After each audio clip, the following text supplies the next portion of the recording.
This meeting is being recorded. Would you introduce yourself, Anja, and welcome? Okay. I am Anja Javornica, and I was called Anja Snihova for a long time, and then they decided they couldn't pass that. So Anja Javornica, which means I'm from Mapleton. I have been involved with the SCA since 1971, actually. I went to an East Kingdom crown, and I was so fascinated that I've never stopped. Played on the East Coast until I moved out here in the early 80s, right after Mount St. Helens blew her top. Great timing. And I started playing full-time in the Barony of Three Mountains in 1986. Spent a long time as an officer and as the leader of what became the Starfollower Consort. Her Serene Highness, the Dowager Princess Janeltis, gave us the right to wear her name in her honor. And we were a recorder and mostly recorder and vocal ensemble that existed until 1999. And then there were a couple members that kept right on playing for another 3 or 4 years after that. We've gotten together a couple of times. We've had the Starfollower reunion things, but it's only been a couple of times. Started playing down here in the year 2000 when it was the Shire of Dinacalad. And when that fell apart, I kept right on going. I just haven't really stopped. I was Alpine Scholar back, what year was that, 15? I think it was 2015. And when Brecca was princess at one point, and Temperance and True, and it started when Vesta was princess, she and Turk, and I did a lot at that point. But since then, because I can no longer drive, I can't see well enough to drive, and I've just flat gotten older and tireder, and I have a business that's open on weekends, I'm pretty much limited to online stuff, except we do have our project day at the shop. Maybe I should say I'm limited to online, and if people come to me. We have our project day at the shop on Sundays. We have a potluck once a month, which has been more virtual than anything for quite some time. And we tried to have our feast again this year, and it didn't happen again because of the virus. So we've reserved the hall for next February. And we're planning on repeating the Norse theme.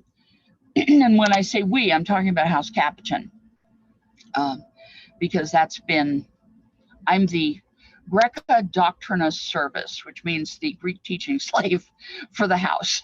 So I'm pretty much our scribe and secretary. But I've been cooking my whole life. One of the first things I remember is being in my grandmother's pretty 1950s red and white kitchen, and her teaching me how to crack and separate an egg. And I was so little that her apron that she had tied around my neck, I had to be careful not to step on it. And to see over the top of the table, I had to climb the steps of one of those little red step chairs that everybody had in the 50s and stand there. I was about 3 as far as we can tell. And I baked my first cherry pie at the age of 4. So granted, my grandmother put it in the oven and took it out. She wouldn't let me touch the oven, but she was an incredible cook.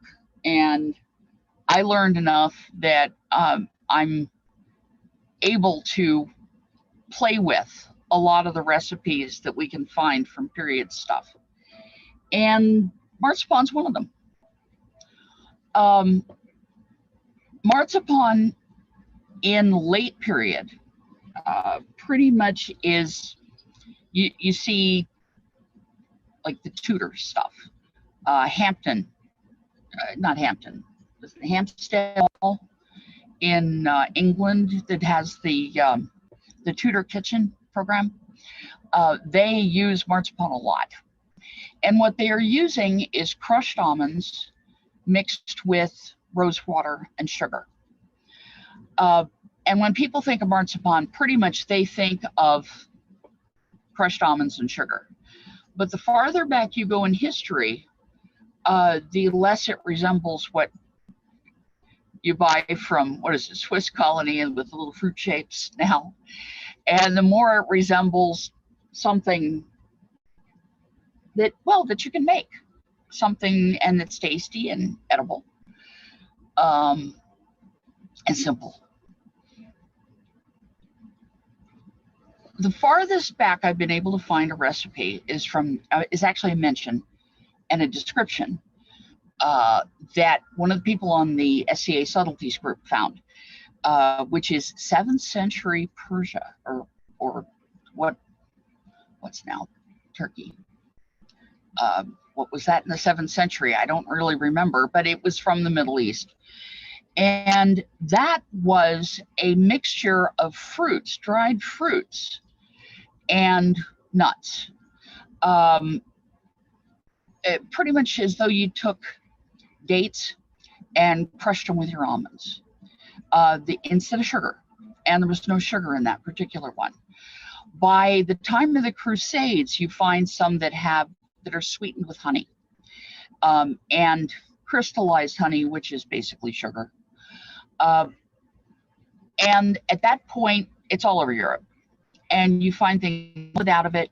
You find it just flat served. Actually, there's a gruel of almonds recipe. I think that's a form of curry, but it's the same time frame as form of curry, where they take marzipan and they thin it out with milk to make a gruel for a sick person. Almonds and sugar, sugar sweet stuff like that were considered to be very good for those who were ill. Let's see.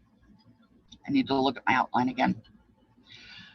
Yeah, marzipan comes from 15th century German. The other name for it in German is Mandel, M-A-N-D-E-L. English, you usually see marchpane, and how that's pronounced, I'm not sure. But that comes from the words for March bread. In Latin America, it's mazapan, but it's usually made with peanuts rather than almonds. In Palermo, Spain, marzapane is something that the nuns in convents made. And in Portugal, machapau. My pronunciation may be horrible. Toledo in Spain, mazapan. In Lebanon, it's called lozina, or L-O-W, lozina, or something marchaben. So the names are really, they're really pretty consistent, except for Turkish, of course, where it's called badem ezmesi. It's messy. Yeah, right. Okay.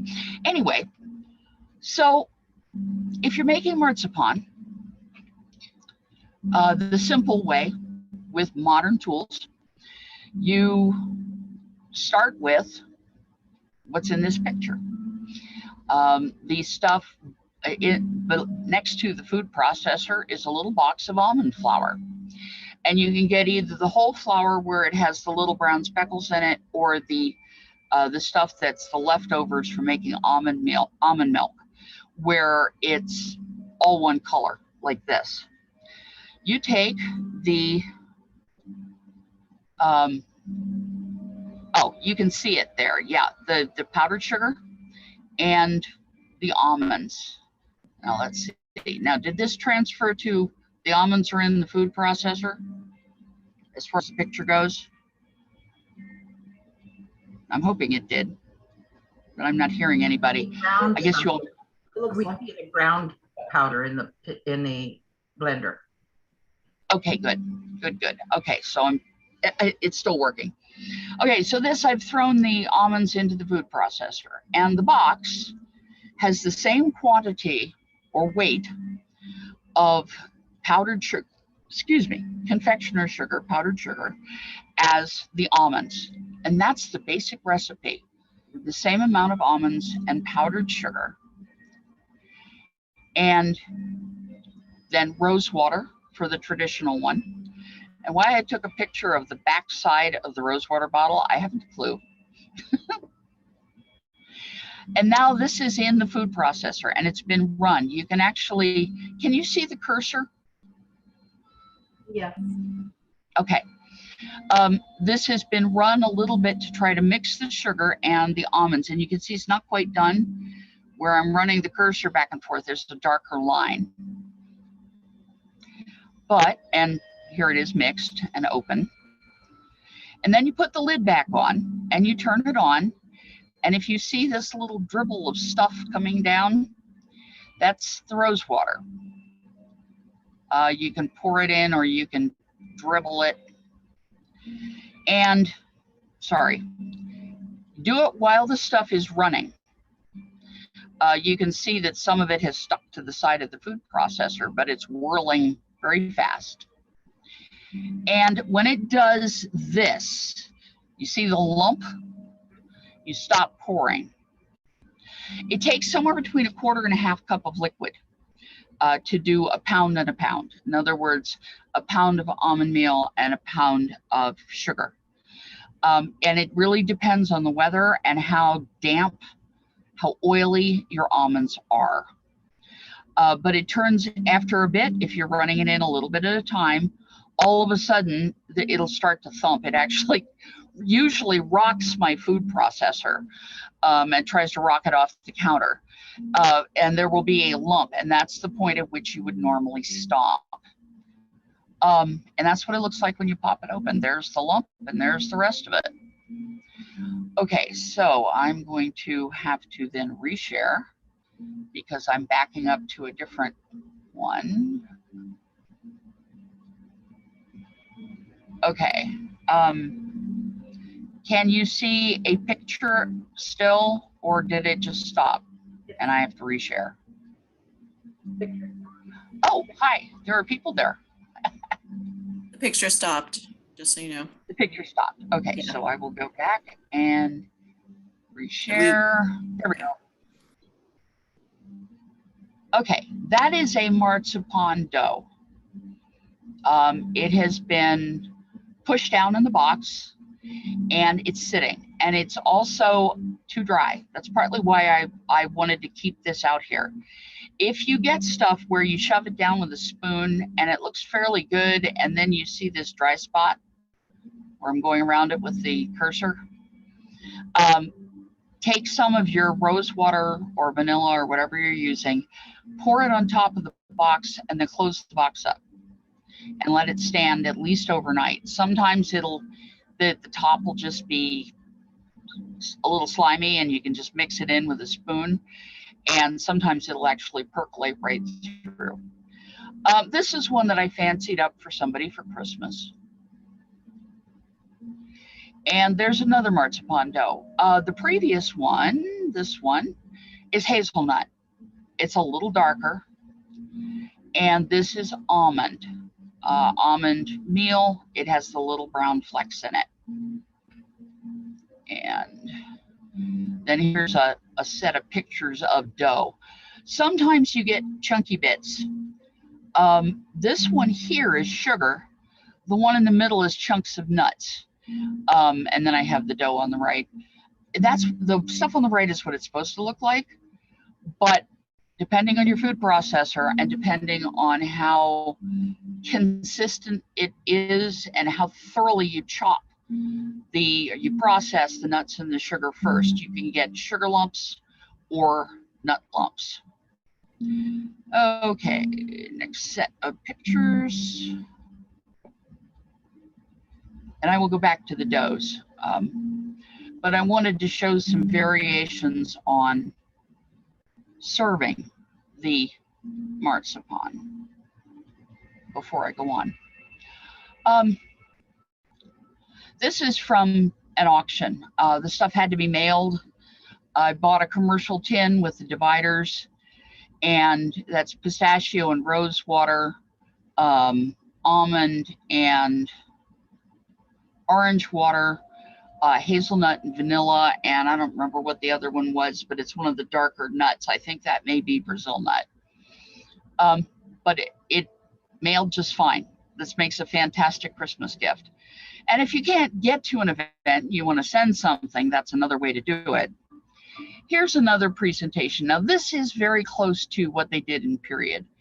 I believe that's a mint leaf, but they took a wad of dough, rolled it in sugar, and then squashed it flat, and then stuck something on top of it for pretty. That's all. What you see underneath it is a couple of smaller balls rolled in sugar. I believe that one is almond and orange water, and this one is rose water. But that's from far enough back, I'm not 100% certain. This is the picture that was the cover picture for the event. This is what I do when I'm taking something like this to a feast. I'll normally put it in a plate, not in a not just in a coffee filter in a basket, but I carry them in coffee filters because I make balls about the size of a baseball, and then roll them in sugar. And then when I get to the event, I'll take one coffee filter out from underneath the bottom, squash the thing, put it back, and drop it in a plate, and set it out for presentation with a fork. Excuse me, that's not a fork, that's a knife. So is that how they would serve it in period time? It can be argued that they did but it's one of those, everybody argues because there are not that many descriptions. Okay, the period one that I was going by was set in a plate, strewn with sugar and set in a plate to be served as small pieces. Okay. That's not enough to be able to say for sure this is, yes, but it's enough to say that this is, okay, on the spectrum of possible to proven, this one is both plausible and probable. Somebody at some point, I'm sure, did this. There are things actually in pictures that look kind of like this one. Now, when you this say one, in period, when you say in period, obviously this is a long range of time. What part of period are you talking about? That recipe or description that I was talking about just now is from the early 1500s. Okay, thank you. And so marzipan with rose water, the most documentation we can find on it, the most we can find in our research is 1500s and later in England. But that's because we don't all speak German and French and Italian and Czech. There is Scapi is early 1500s Italy. It's mentioned there. There are several mentions in 1400s and 1500s Germany, and the other Central European countries, what's now the Czech Republic, Poland, and that area. Even over in the Ukraine, there's a mention, it's Russian, I'm trying to remember the right date. It's like 14 something. It's called the Domostroi, which means literally the house book. It's the same kind of thing as La Viandier, Talavant's La Viandier in France. And it has a mention of marzipan, or not what they called marzipan, just a sweet treat of nuts is what it translates as. But it is we would recognize it as marzipan.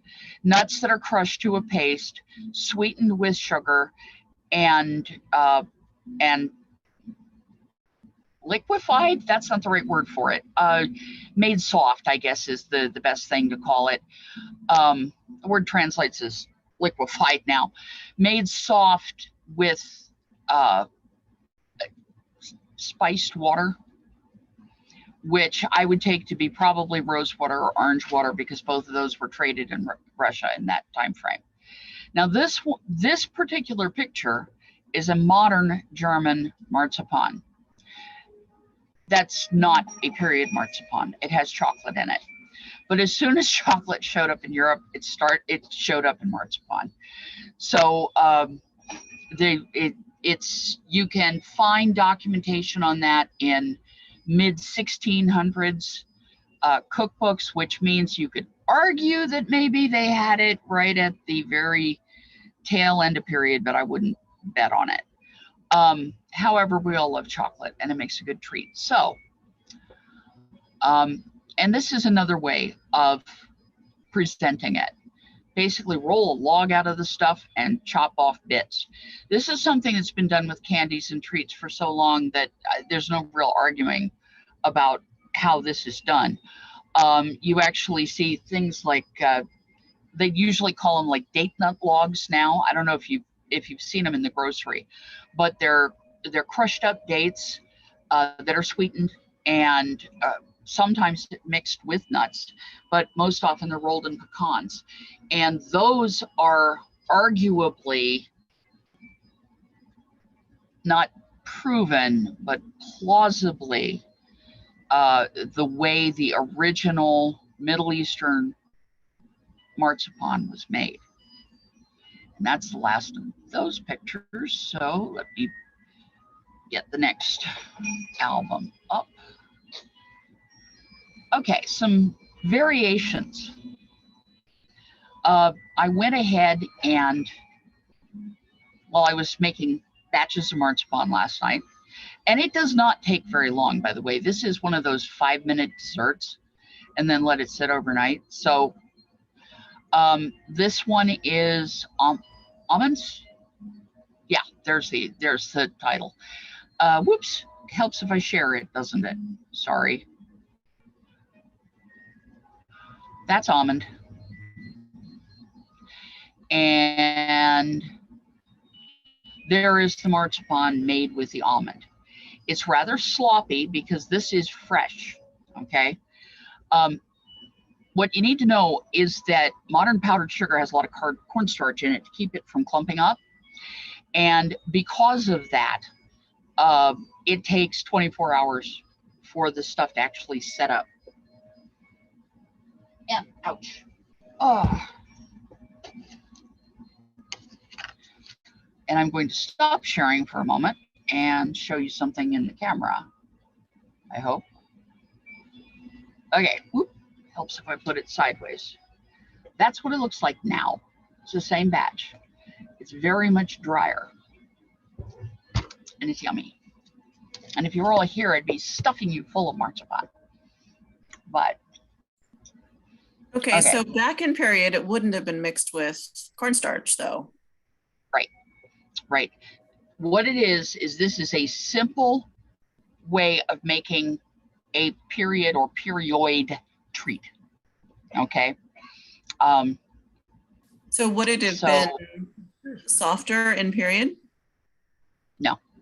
No? Actually, well, I can tell you no, because there is a picture of a castle made of marzipan that is about 6 feet tall. And unless they held it up with, and they almost had to have, unless they held it up with something, whether it was baked gingerbread inside, which is possible, whether it was wooden sticks, whether it was baked on boards, we don't really know. But the thing is 6 feet tall. Mm-hmm. And with soft marzipan, that ain't happening. If you make balls of the type of the marzipan that's in that picture that I'm trying to share. There we go. If you make balls of this, right, then they turn into rocks, but because all the alcohol comes out of them. If you wait until morning and the cornstarch has sopped up the alcohol, and you get the stuff that I showed you that's in the box, the same box, then you come up with something that has a consistency where if you make a slab of it that is 1 inch thick, you can make the side of a marzipan castle that is about 10 inches tall, and it won't sag. And it's chewy. It's not as chewy as the commercial stuff. I'm sorry. It's not as chewy as the commercial stuff, because the commercial stuff, they use things like carrageenan, which is seaweed and stuff like that. But so it's a different recipe, but this is a simple one that you can do yourself. Here are cashews, salted cashews. This makes a really interesting marzipan. Yes, they used cashews in marzipan, but not till the 17th century. Volker Bach has, in one of his posts, or in several of his posts, was working from a 17th century cookbook from the Caribbean. And they make a cashew marzipan. That's the cashews ground up. That's not as fine as I like to grind them. But cashews don't grind very well. And yes, cashews are a New World product. This is the marzipan that it makes. You can see how it's a little lumpier, but it's also a very light color. I'll show you the whole set of boxes in a bit. Hazelnuts. I did not make a marzipan of these this time because I got them too late. But they make a good marzipan. Here are pecans, which is actually my favorite of all of the various marzipans. Pecans shatter down fairly small, and you can see this is the pecan. It's chunky. It's still a lot smaller than the cashew nuts. Now this is the one we call the pirate marzipan. There's actually a little chip of it over here in the corner from the last batch that I made, and powdered sugar and cocoa powder. Now, cocoa powder is not period. Pirate marzipan is not period, but people scarf it in quantity. I've put out the pirate marzipan, and it's the first one to go. The almond with the rose water, people take one piece and they don't go back for more, because it's such an odd flavor for the way we do things. But the pirate marzipan is made with cashews. Again, this is from something that Volker Bach dug up out of that 17th century Caribbean cookbook. And yes, it was written by a pirate, or what we would call a pirate. This is cashews, powdered sugar, cocoa powder, and vanilla extract. And I'm going to explain about the vanilla extract in a bit too. See what else I've got. This is I'm trying to remember what we use. This is almond meal mixed with Saunders, which is sandalwood powder.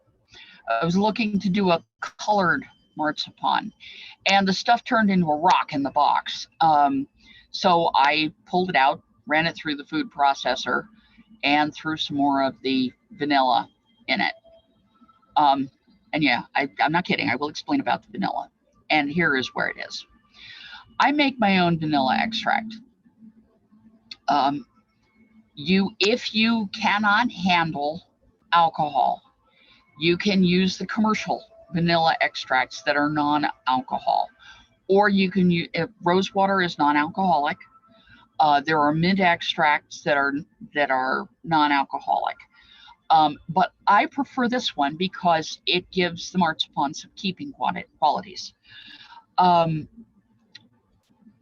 Unfortunately, when you let things sit, they create mold if they have sugar in them. And I've had more than one box go moldy. Matter of fact, the last time I taught this class, I opened a box and went, whoop, nope, not showing anybody that one. And it was one that had been done with rose water. The alcohol allows it to keep. It's also why Vesta calls this boozy sweets, because, you know, it catches you right in the nose. But this is how I make my vanilla. This is my dispensing bottle here on the right. But you can actually see the beans in here. There's one sticking up right behind the glare, because I had just decanted some into here. There's some cut ones, and down at the bottom, there's some pieces that are cut into 1/4 inch long. Your handout should have the recipe for the extract. It's pretty simple. It's take 1/4 rum, and I use rum, not vodka, because a lot of the grain alcohols make me very ill, and I don't know why. So I use rum. Silver rum works if you don't like the darker color. But you throw into a quart, you need 3 vanilla beans, 1 whole, one split and cut into about 3 pieces, and a whole bunch of little split and quarter-inch pieces, quarter-inch to half-inch pieces. And then you just throw it in a bottle, stick the cap on it, turn it upside down once a day for about a month, and you have some of the best vanilla extract anywhere. Like I said, the alcohol makes it keep. The period flavor is rose. There is also orange blossom. There is also mint. There are a couple of other things that say they were flower flavored. And another one, sorry, I'm trying to stutter again. And some that were herb flavored. I don't know, lavender would probably work. But I don't know specifically what those others were. Rosewater, yeah. Orange blossom, yeah, we can say they use those. But like I said, to make the simple marzipan, I use this homemade extract. And let's see, where are the variations? Okay, and then some other presentations that have been done at various points.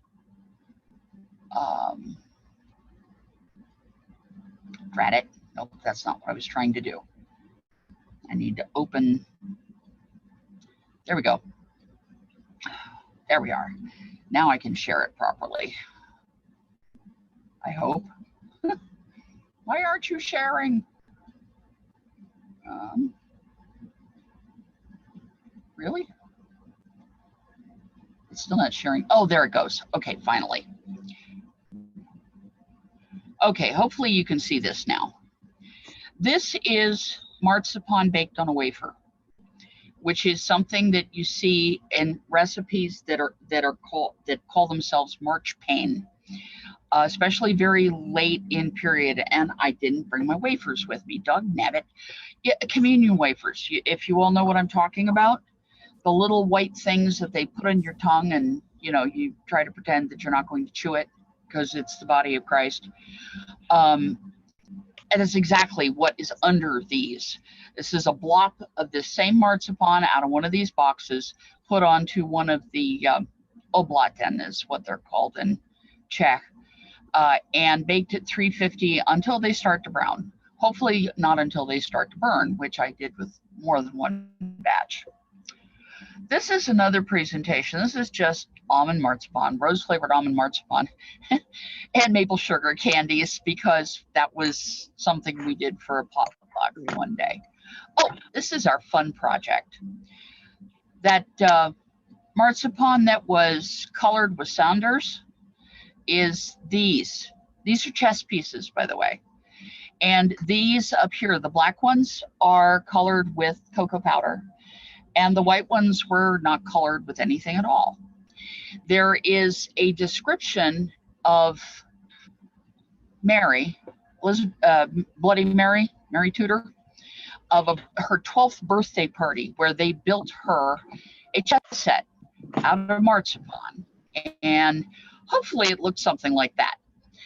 Well, without the busted king.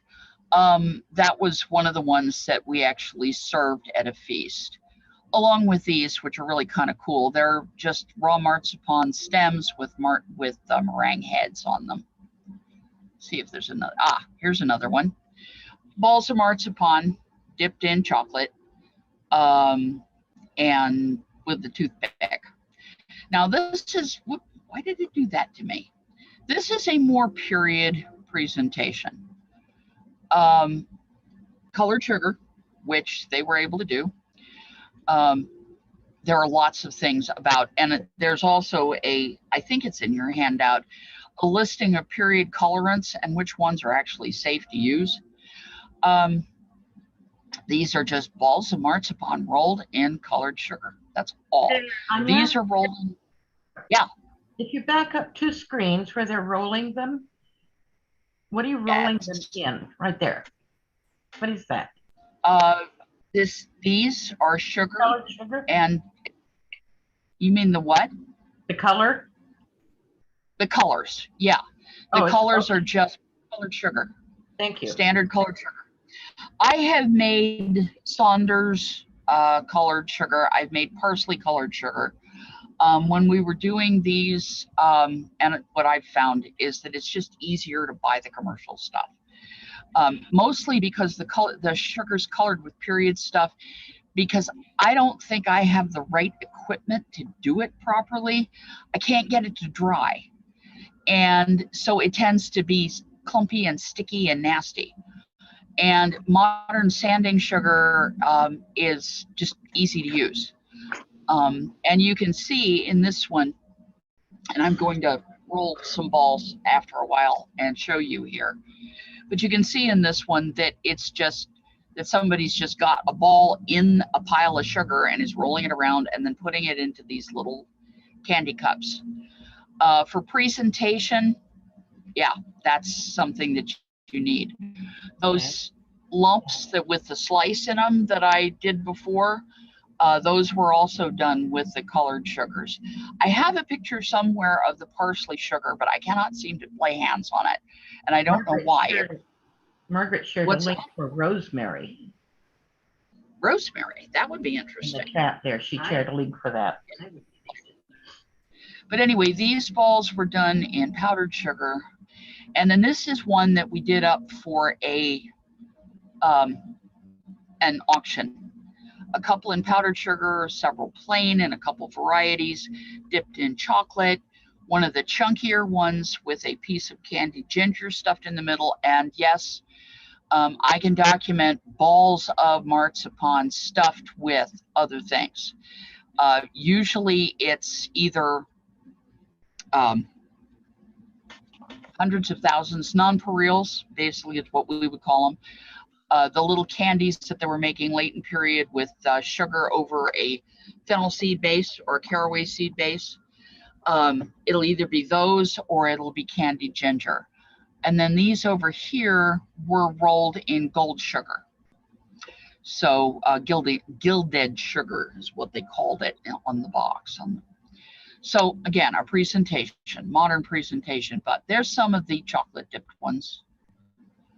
And then here, these were some that I did for a recent auction prize. Cool. They're not, what's that? Those are cool. I like those.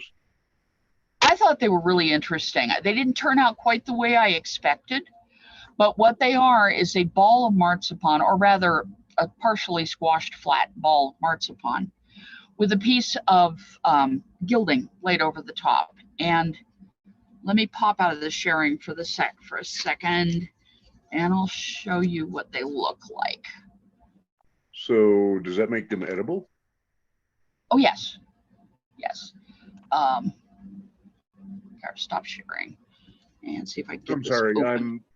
I'm the new A&S officer for Blackwater Keep. Ah. So when I saw this pop up, I thought I would get into it. Oh, yeah. Rothman person. Well, this is what they look like. Yike. What you're going to do is buy edible gold foil. That's what it's called. Oh. Okay. Uh-oh. And and I will have to sort that out later because it's stuck to itself. Darn nabbit. And it's expensive. Very it's about delicate. $1 a sheet. Yeah, it's about $1 a sheet. But there's the share screen. Now what? Okay, there we go. Oh, for heaven's sake, come on.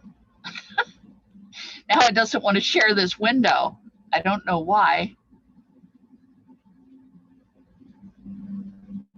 No.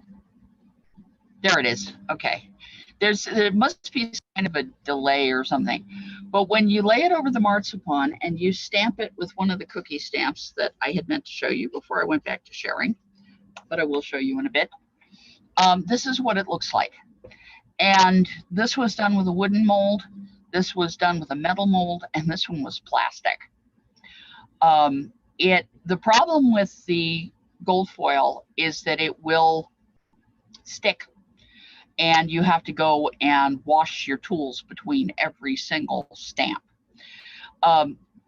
I know this is done in period because there are references in a lot of places in the early 1500s, particularly in Germany, but there's at least one that's English,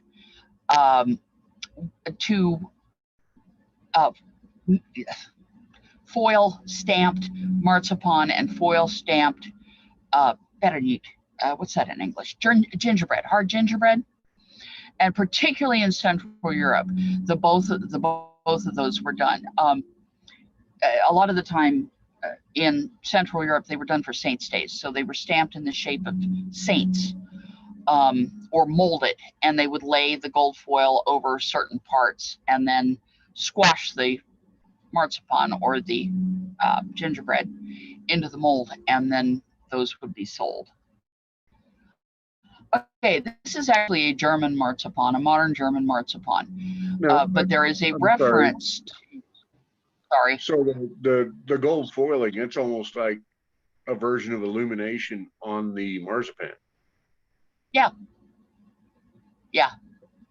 And if Okay. you're good, you can get it to look really good, but I can see where that would take extensive practice. yes, and that was, I hadn't had enough practice, but I thought it looked cool, so that was the way they went. Okay, so the modern German marzipan, this is almond and rose water and dipped in a very hard bitter chocolate, not a sweet chocolate. And the farther back you go, the closer to period. You could say arguably the early part of the 1600s, this would be something that you would find. Now this is somebody else. I just think these are gorgeous. She molded a whole bunch of fruits. I believe this was for somebody's laureling. And, here's carrots and strawberries and pumpkins and more carrots and pears and apples and grapes, just all kinds of fun stuff. And honest to God, those look like spring onions to me, and a marzipan spring onion rather boggles, but that's okay. This is another variation on the baked marzipan. This is, the inspiration for this was in Talavent, La Viandier, and it was a mention, that's all. I think it's like 6 words, that mixing flour with almonds or almond paste, because they're not sure how it translates, and sugar, you can then roll it out flat and make it into little biscuits or cookies, we would call them. And that was what we did. We laid them on colored sugar when we were rolling them out, and then that's the way they turned out. Another variation on the baked stuff, although this is just marzipan. I had a friend who was asking specifically to have something with no flour in it whatsoever. So we actually ground the sugar so there was no cornstarch, and mixed that with ground almonds. I believe these were done with rose water, which made them rather bland, honestly. The rose, you smelled the rose when you opened the box. And then they were rolled out to about, not quite, like 3/8 of an inch, something like that, thick, cut, and then baked. And they don't puff very much, as you can see. And the person rolling the cutter got them wildly varied. So as we were baking them, we had to separate them by size. That is a marzipan wrapped cake. This was at a period feast. I don't know what they based this on, but I thought it was so darn cool that I had to put it in here. But all of this stuff around the outside, the walls basically, and the parts sticking up is marzipan, rolled out and formed marzipan. The interior of the cake is marzipan wrapped, what we would call fruit cake or pound cake. Pound cake with fruit in it. And then it's coated with, I stop and think, it's coated with marmalade, and then it's covered with fondant to make it hard. And it's actually something that's in use.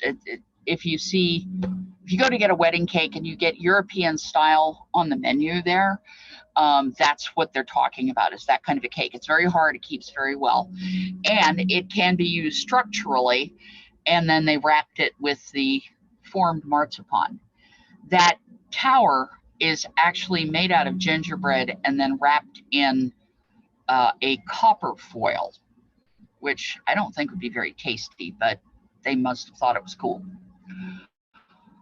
Here's somebody else's presentation, but formed marzipans, done with a rose cutter, done with a leaf cutter,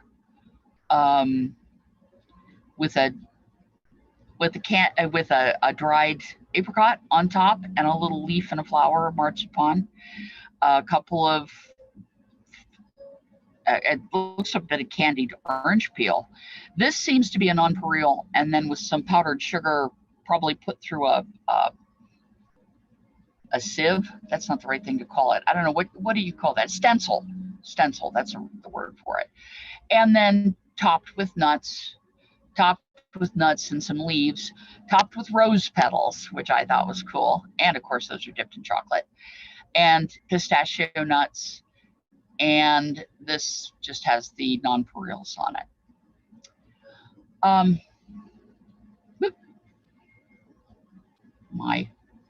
This is not wanting to share. Just a moment.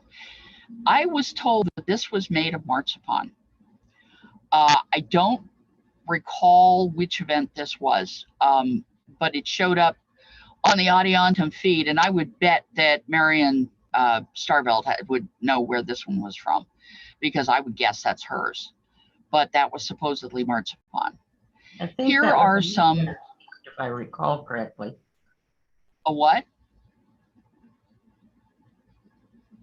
I didn't quite hear what you said. I'm sorry. Sorry, playing with the mic. A Midwinter's Feast, I think. That makes sense. That makes sense. I think that's And right. here are some boxes of marzipan that we were just playing with. These have chips of candy ginger stabbed into them. And that one is one that I think could arguably be a period presentation, without the candy cups, of course. And here's another one. Somebody took marzipan, formed it into little cakes, and the way they did it, because I went back and asked the person, they used one of those silicone molds, and they put the marzipan in the freezer and popped the little cakes out of, well, they were still frozen. The ones in front were topped with pomegranates and pecans. The ones in the middle were dipped in cocoa powder as they thawed, so they were sticky, and then topped with apricots. And the ones in back were actually dipped in strawberry jam, and then topped with various nuts and fruits. Now, I don't know how they got it to work with the strawberry jam. I lost contact with the person. So, stop sharing. Where's that stop sharing button? Well, did we go back to me? Or is it still the... It's you. Okay. Okay, so basics. Yeah, you have a recipe in your class handout. Which is in the link on the chat, is that right?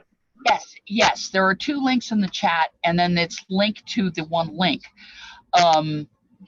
The page that is just called Marzipan is the one that has the class handout in two forms, Word and PDF, and it has lots of pictures and presentations. It's not quite as intensive as what I've been showing you here,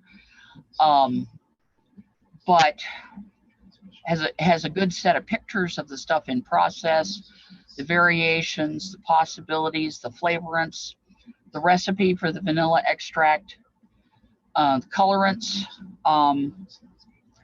and additions they're marked whether they're period or out of period, and then fancy stuff And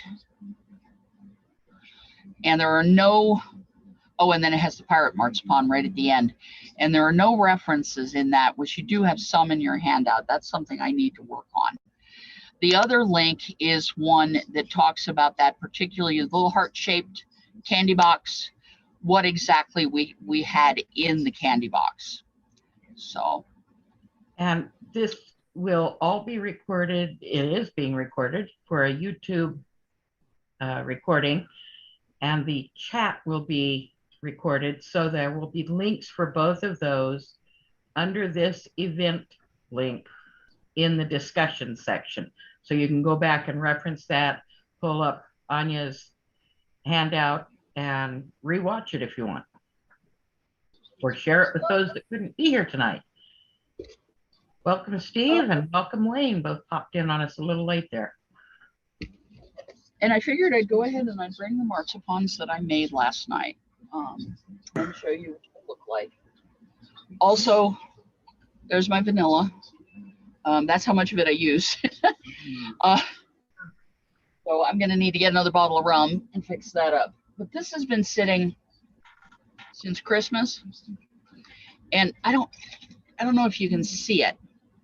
It's probably not close enough. Let me try. No, Anja, I have a quick question. Sure. When you're doing your homemade vanilla extract, can you just top off the bottle and reuse what's in there, or do you have to put fresh beans in for every batch? No. You will find after 3, 4, 5 times that it's not as strong as it was. And I usually take the beans and chop them up, and we use them in coffee at that point and start a new batch. But I started this at Christmas. I will add rum probably 3 or 4 times during the year because I do a lot of baking and I make a lot of marzipan. And then somewhere in the fall, I'll notice that the quality is falling off and I'll make a new one before Christmas. And what I'm trying to do is show you the little floaties in there. Those are the vanilla seeds and the stuff like that. Yummy. Because you mentioned making the vanilla extract. I also do meads. Yes. We do. There's me and another Lord Curran here in Blackwater. We do brewing. So that just, my Lord does.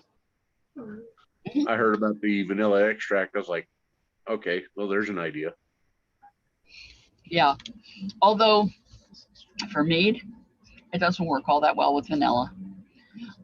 It does work very well with orange zest and with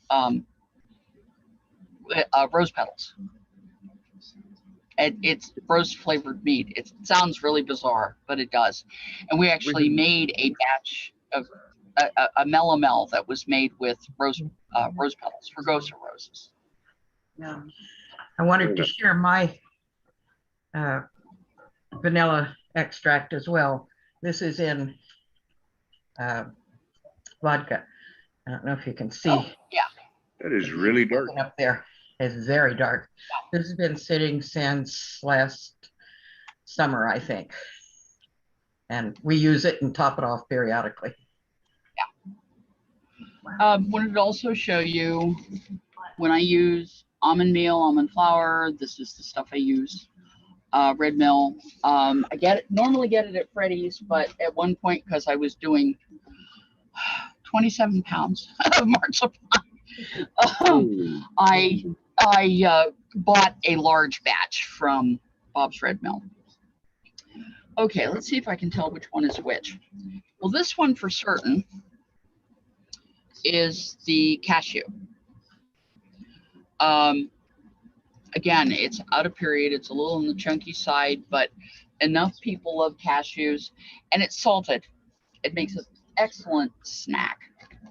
This is the Saunders, which has darkened actually since last night. I'm not sure why, but it definitely has. And can you this stuff for us what's in that? What was that? Would you repeat for us what is in that? This is, okay, remember that chessboard? Yeah. The chess pieces? This is the leftovers from that. They got the lid left off and they dried out. Now that's from 2020, February 2020. And what I did was I ran them through the food processor, added vanilla, and to reconstitute it. But the colorant in here is what I wanted to see, because this stuff started off as the regular old marzipan, but I added, it's really hard to see in this light. It's hard. Where I'm sitting, I can really tell that it's red, but it's very hard to see. I'm sorry. But Saunders, which is edible sandalwood powder, food grade sandalwood powder. That's what it is. Okay. Thank you. What's that? Thank you. Now we understand. Oh, okay. That's I've never heard of that before. Where do you get that? Amazon. Okay. Look it up on Amazon. Look it up as food grade Saunders. Saunders. You know, just like Winnie the Pooh under the name of Saunders. Yeah. Mm-hmm. And I had no idea that was edible. if you're like me, you go direct to the source so they don't have to pay the Amazon fees. I'm horrible about that, but okay. And then this is the parrot marzipan, which, oh God, it smells so good. It's, I'll try to, there we go. Whoa. And of course I fling it across the desk. There it is. It's rather hard. Last night it was squishy. Now it's not. Sorry about that. Love to fling this stuff at you all. If you come out here for one of our potlucks, this is almost always on the table. You know, one of the marzipans at least. But you can see that the stuff has a much thicker consistency.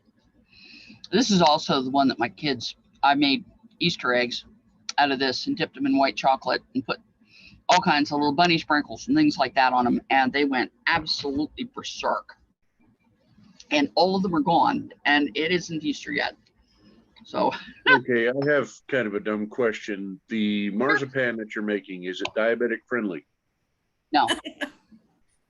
No, absolutely not, because it's full of sugar. It's half sugar. And I'm a diabetic, so it's like, yeah, I have to watch it too. It's half sugar and half nuts. So it's not going to have as high a glycemic index as something like, you know, the chocolate that you buy to go in your Easter basket. We just bought ourselves a bunch of multi-balls, and I had to sit down and work out how many of them I could eat at the time, which it turns out is 3. That's disgusting. But no, the stuff is not. You really have to be careful with this. Well, I just found out back in December through a work-related injury that I was diabetic. So right. I'm still on the learning curve and trying to figure out sweets that I'm allowed that don't cost $10, $12 a bag.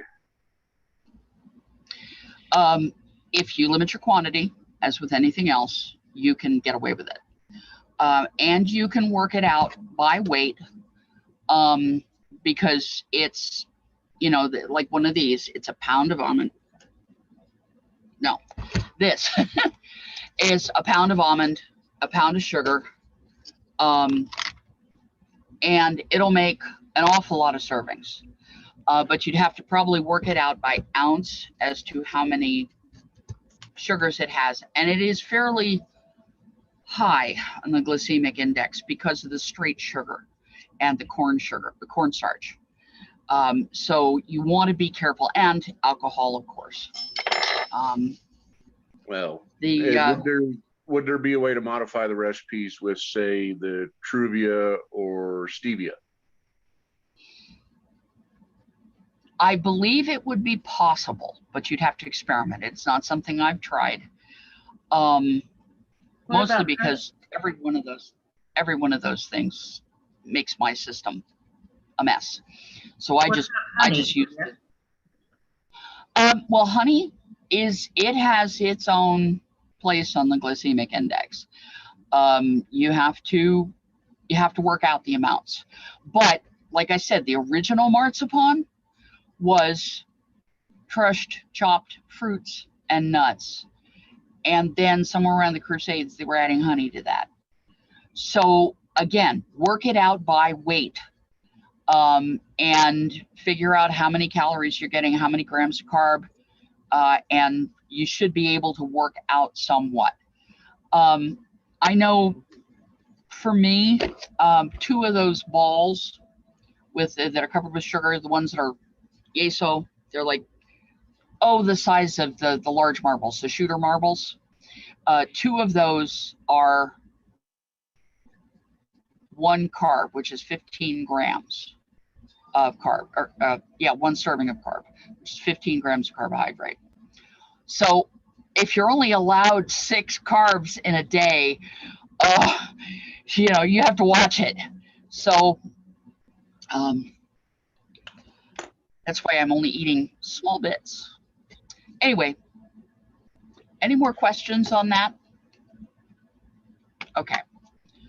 So this is the almond stuff with a darker vanilla, and it's the stuff with the little bits of almond skin in it. And most of the period marzipans, you blanch your almonds first. Is there anybody who doesn't know what blanching almonds is? Okay, then I won't go on about that. No, please tell us. But okay, all right. If you blanch almonds by throwing almonds into boiling water, hauling them out, letting them cool so that you don't scald yourself, and then pull the dark parts, the dark skin off the almond. That's blanching. That means that you don't have the dark bits in there. And if you're using something clear like orange water, orange blossom water, or rose water, you get that light colored marzipan that the white chess pieces were. And then this is one of my favorites. This is the pecan. Now pecans shatter. You see how smooth this is compared to some of the other stuff? It's not chunky at all like the cashew. I don't know how well you can see it. All I have is overhead light here.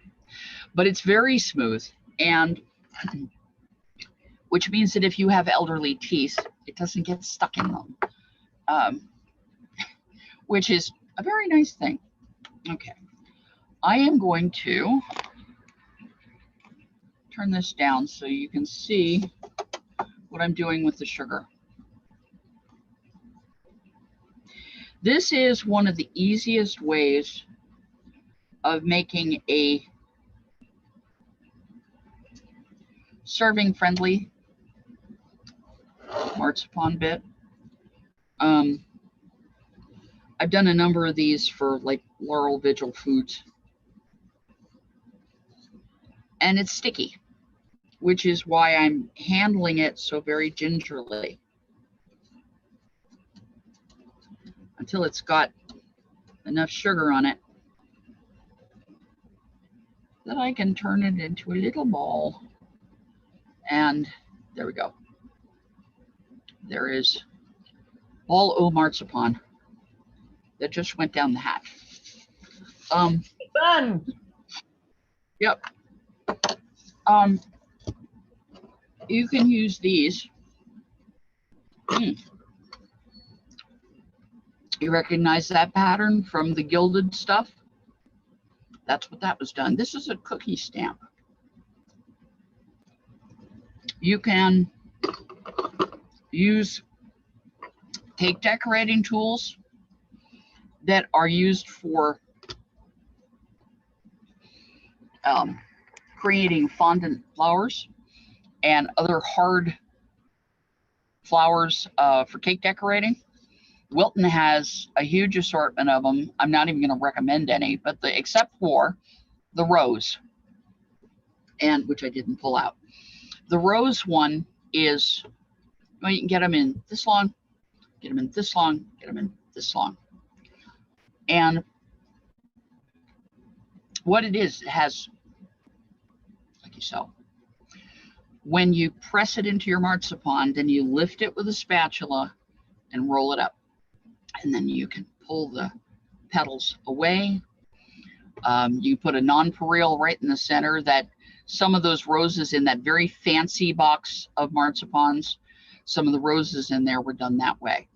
And if you take the whole thing and you squish it down into red, the red version of this, I suppose you could put it in this one, it'd be a blue rose, but it very much looks like a rose, arguably.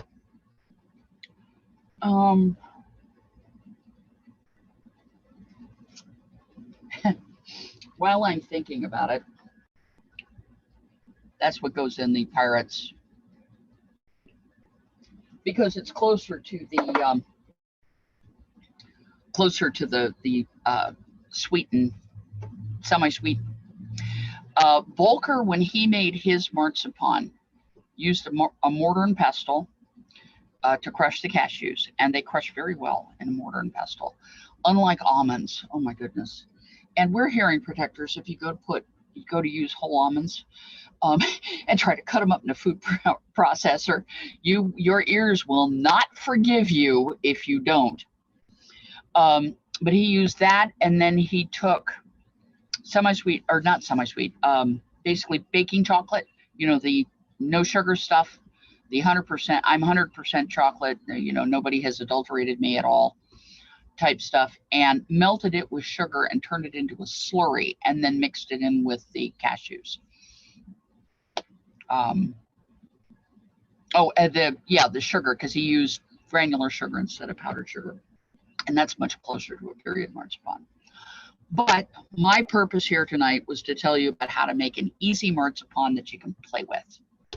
If you want to turn this stuff into castles and flowers and dragons and things like that, cool, send me pictures. Because I love to see what everybody else does with it.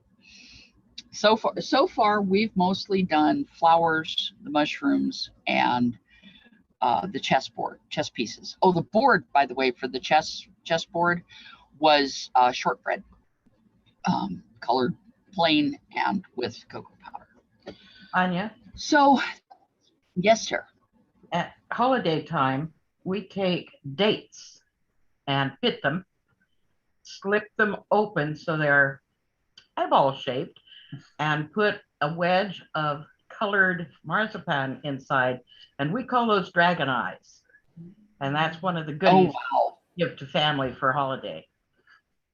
And that's your recipe to make them. That just sounds wonderful. I'll have to send you some pictures.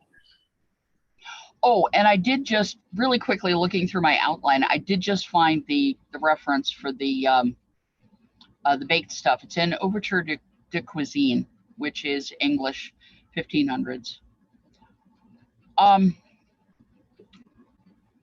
Okay, yeah, pretty much the class handout and all of that has got the rest of this. That page with lots of pictures, and it's going to get more. This batch of pictures is going in there as I play with it. I have a question. Yeah. When you were talking about the original, like Turkish, and you mentioned that they mixed the nuts with dates, I was curious if you've ever tried this. I don't know if you can see date that. sugar. Yeah. Yes, I have. As a matter of fact, I have some date sugar that I've used in. So the last time I used it was in Maids of Honor cakes. They're a Tudor era little cake.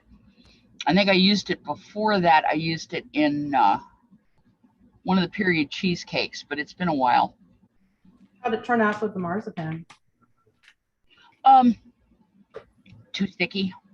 Too sticky. I think if I were chopping figs, for instance, using like chopped figs and chopped almonds and trying to sweeten them with that to make that Middle Eastern early marzipan, I might use date sugar in that. But they were using chopped dates. So,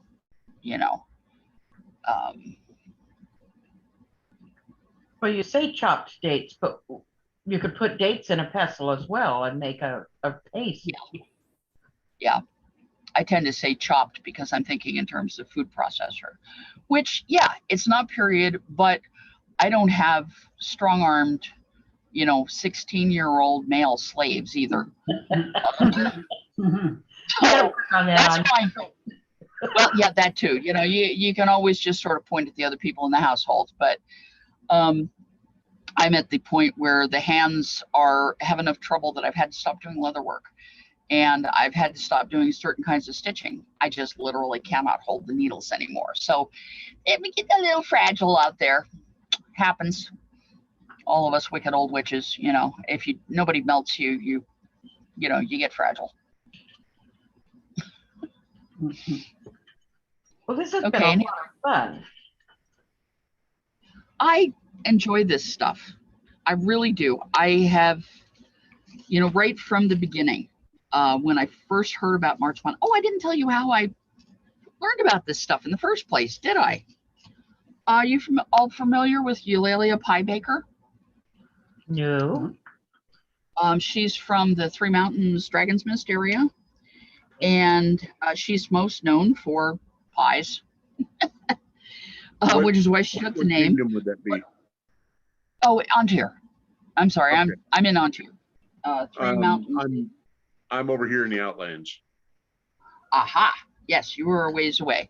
But if you look up Eulalia Pie Baker, spelled with an E on the end, online, she has a number of things up. She has her own blog. She has some YouTubes up. And at one point, she said, somebody asked her, what is your absolute favorite feast dessert? Because Westerners always want dessert.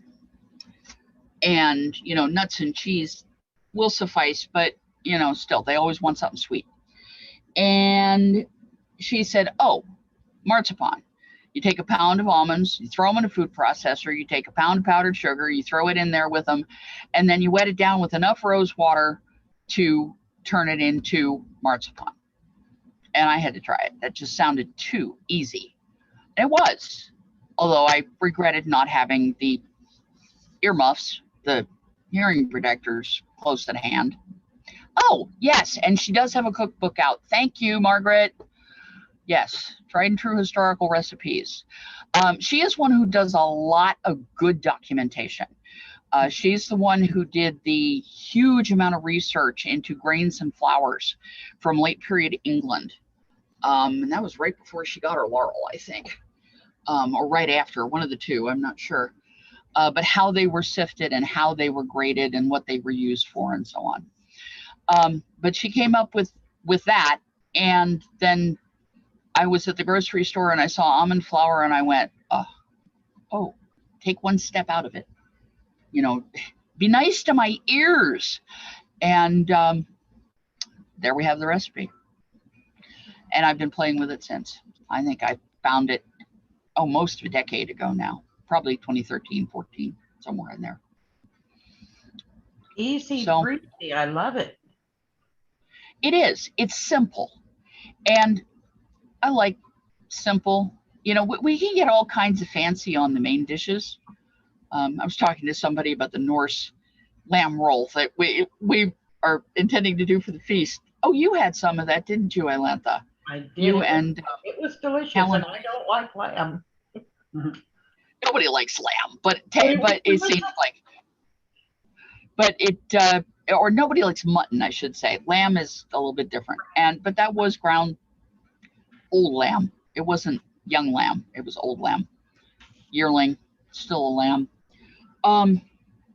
But anyway, we were talking about that earlier, and spending my time on that as opposed to spending time on the sweets that people want just to feel like they've actually had a meal. That's the way I like to go. And honest to goodness, it makes some of the best presents and the best largesse. And I think I kept Vesta very happy when she was princess by giving her boozy sweets. I think you're right. Her word fame is large.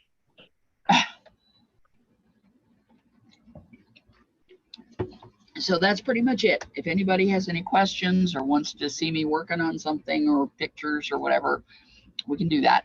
But thank you. Thank you all for being here. If there are no other questions, I will end the recording then.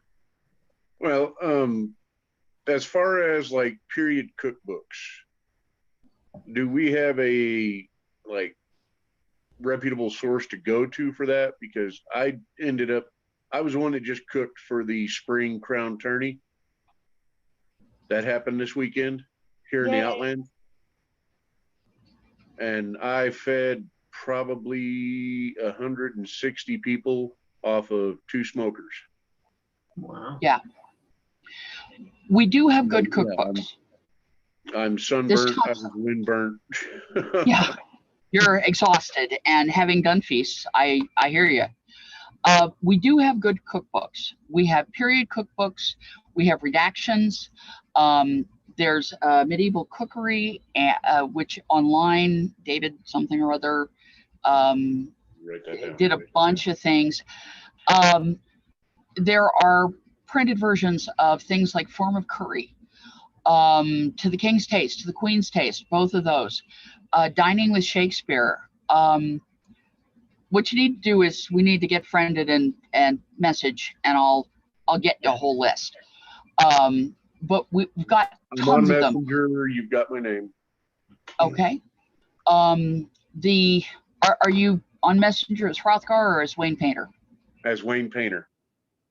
Thank you.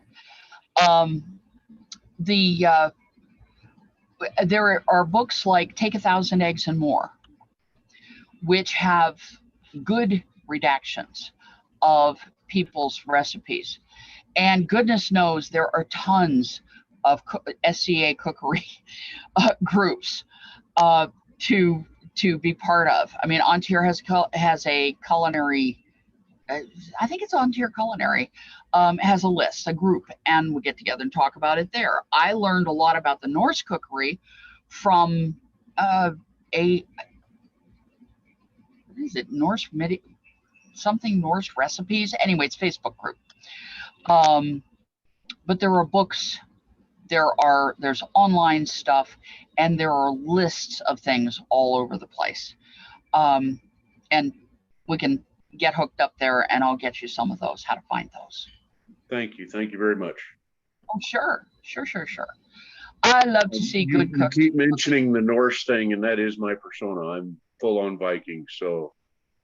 You need the book, An Early Meal. That's what it's called. An Early Meal. And if you give me a moment, I will go and find our cookery page for that. We've been working on that for this whole last year. And so I'm actually in the process there. Okay, this is going up in the chat. I'm in the process of putting together an actual cookbook for this past year, but then we're going to add to it. It looks like we're going to repeat the Norse Feast. And if y'all want to come to that, that's cool. It's usually the second weekend in February. That's the date we've reserved the hall. It is out here on the coast, obviously from the Outlands. It would be quite a trek. Yes, my father lives up in Grants Pass. Yeah, so up in Grants Pass. Wow. To me, it's like way down in Grants Pass. We're right about the midpoint of the Oregon coast. I am eastern New Mexico. I'm 8 miles from the Texas border. Yeah, you're a ways, but you're still welcome. It's a donation only feast. So, and there's not even a suggested donation. Basically what we try to do is cover enough of the food in the hall to keep everybody okay, on an even keel. And that's about it. Any other questions? Comments? Nope, I think I'm good. I will deal with the friend request that just came in.